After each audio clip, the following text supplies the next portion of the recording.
Hello, good day everybody. It's a hot, nice, bright, shiny day. And yes, equally as shiny is the car right behind me. We're going to take a closer look. It is coming up for sale. This absolutely outstanding, stunning Saab 900S. Just take a look at its beauty. Immaculate. Now, in case you're wondering, this paint is known as the Ferrari Daytona yellow paint. Very, how would you say, striking. Now, this car, while it's a 900S, it has had some changes done. It's been properly converted to a 900, or rather a 93 in this case, a Saab 93. What makes it different from the 900S are those rims, the side skirts, and of course, as we move on to the back, the badging. It's not showing as a 900, it shows as a 93. And on the inside, of course, the front seats have actually been switched. These seats are actually taken from a Saab 93, but we will go into that a little bit later. Check it out. Absolutely gorgeous.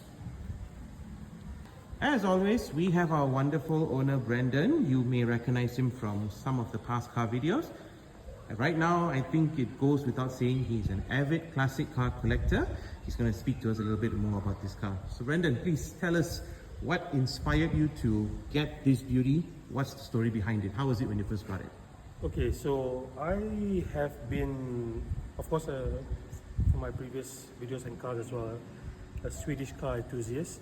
But Saab specifically, the reason why I love them is because my dad used to have a Saab 900 Turbo back in the 80s, early 90s. It was a beautiful, iconic car.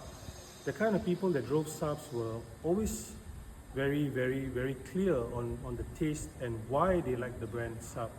It was not a generic car that you just go out and buy. It's one of those that it's an acquired taste because people who bought Saab understood what they stood for.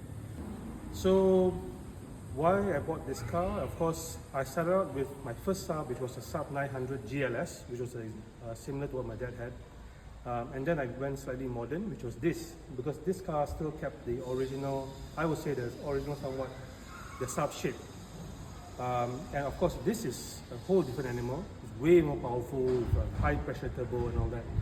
And while still maintaining a very typical Saab lines, which I love.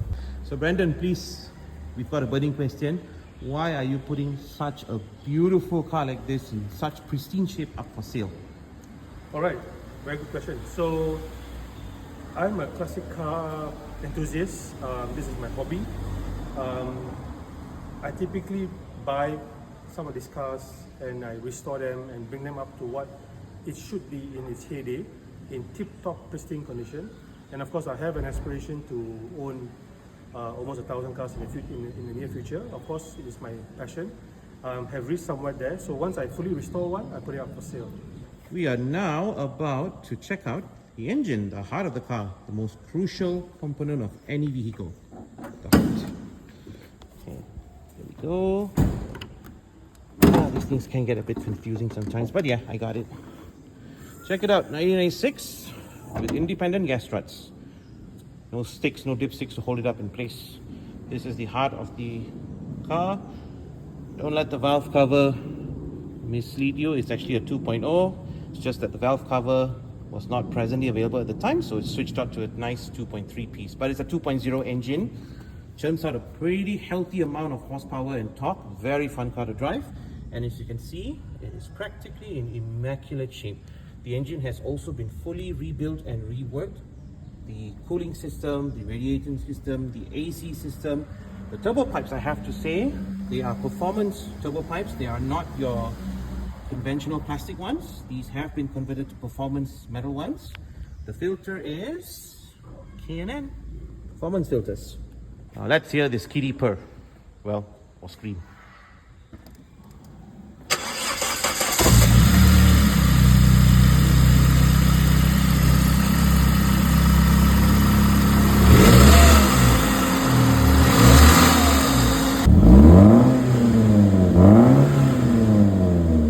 Climbing into the interior, the first thing that actually is quite striking or protruding is the door handle themselves.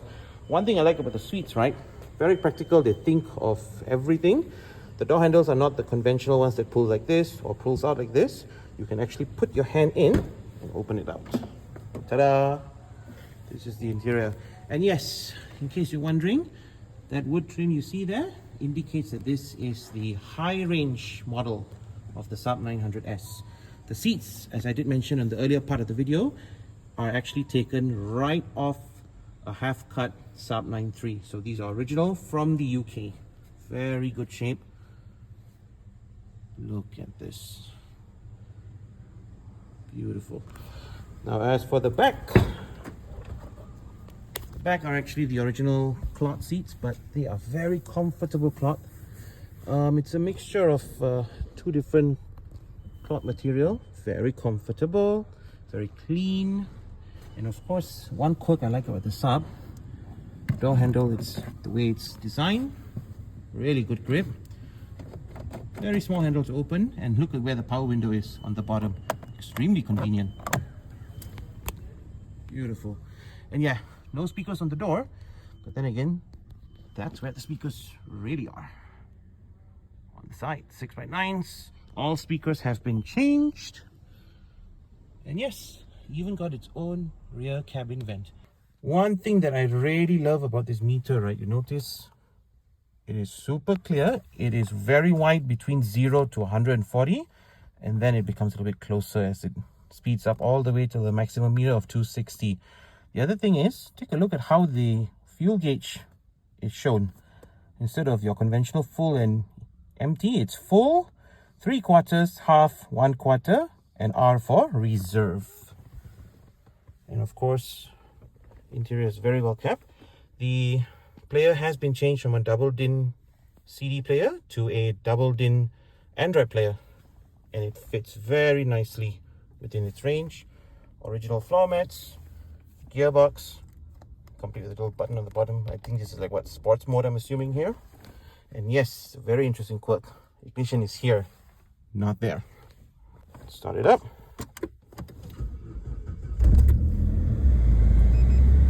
AC blows really cold. And yeah, as you can see, petrol hits favorite meter. Good turbo gauge. Original mileage at close to 220,000 kilometers. The car is currently 30 years old. Very smooth idling. Everything is beautiful. Oh, and there's the speakers right there. Clear space, not an issue.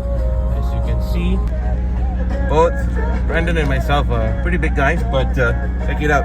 We actually have space in between, and the roof liner is actually pretty tall too. As you can see. Taking the Saab for its test run. Ooh, nice. And I have to say, I've driven quite a few classics. Usually my biggest concern when in the driver's seat is legroom, width in the chest room and all those things, but I clearly don't have an issue when it comes down to this car. I've got plenty of room actually. I'm very impressed with the legroom. Brandon and I, we are about maybe 7 or 8 inches difference in height, maybe 7 inches I guess, but I actually don't even need to adjust the seat. This is his driving position, and I've got no trouble at all in this driving position at all here. Okay, now one more thing very important, guys, I want to mention. The exhaust has actually been converted. This is not your conventional Saab exhaust. The owner has actually bought a half-cut AMG 45 exhaust and put it as a twin pipe exhaust, so there is an immense difference in the power, the performance.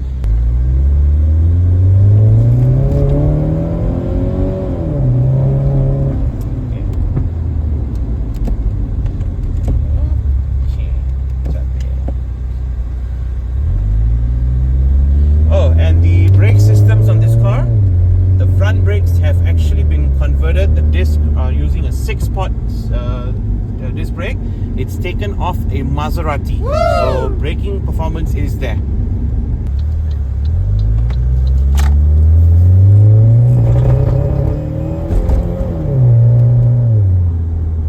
I love the pop pop pop pop pop. Yeah, that was turbo spool. Turbo spool. And the exhaust also popping away. This can actually challenge some JDMs. Right? Damn!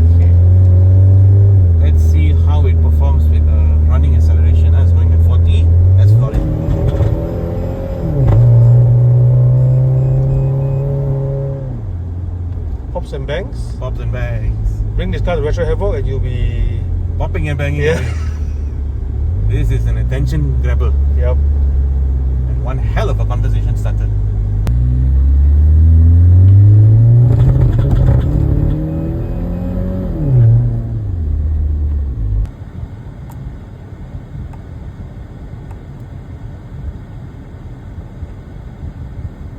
So guys, if you want to have a piece of history, Swedish history from a brand that actually focuses a lot on, how would you say, technology, innovation, this is the car for you. It has everything that you want. And this is also one of the few cars that has a secondary cooling system. Should something happen to the primary, your temperature sparks up, the secondary system kicks in and immediately brings it back down to half. And the fan system also kicks in overdrive to make sure that the engine system is cooled immediately. It avoids unwanted and unnecessary damages such as a blown head. So, I mean, you tell me guys, what do you think? This is a car, it's going for 25 grand. Wow. It is negotiable, it is very well cared for. And the person who actually maintains the car is in fact a Saab specialist himself. So if you're interested, hit me up, PM me, you've got my number at the end of the video. I'll keep a lookout for your messages. Take care, till the next video. Okay, one more question for you here, Brendan. What makes you believe that this car at this condition is priced at this range? What makes it stand out from the other Saab 900S that may be on the market? So when you buy a classic car, the aspiration should be to find one in the best condition possible. This car has been restored with parts only original, and many of the things you see on the car are all new old stock. So allow me to show you a few things. For example, things that you can see is like this grille is new old stock. This is brand new, all the way from UK. Got those off eBay. The wipers and all that. A lot of the things in the engine as well have been restored with new old stock original Saab parts. The question of whether people always ask, oh Saab, the brand doesn't exist anymore, is it hard to get parts? Answer is no. You can easily find parts because even in Hong Kong, Taiwan, there are still manufacturing parts.